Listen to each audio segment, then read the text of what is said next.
అందరికీ నమస్కారం అండి. ఈరోజు మా అత్తమ్మ గారికి మా మామయ్య గారికి బియ్యం ఇచ్చినామండి. మా అత్తమ్మ మా మామయ్య గారు, మా మా అత్తయ్య గారి చెల్లెలు లక్ష్మి గారు, మా అత్తమ్మ వాళ్ళ నాన్న మల్లయ్య గారు, మా అత్తమ్మ వాళ్ళ మమ్మీ కనకమ్మ గారు, మా అత్తమ్మ వాళ్ళ అత్తమ్మ సాయమ్మ గారండి. పాయసం, చికెను, మటను, మినపవడ, పెసరగారెలు, బగారన్నం, పూరీలు, egg, raita, salad.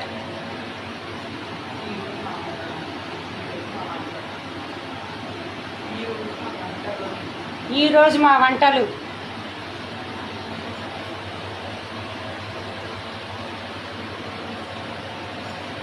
Like chain friends, please subscribe, like कीजिए दोस्तों, प्लीज़ सब्सक्राइब मेरी भाई मेरी बहनों को। अभिषेक भाई नमस्ते।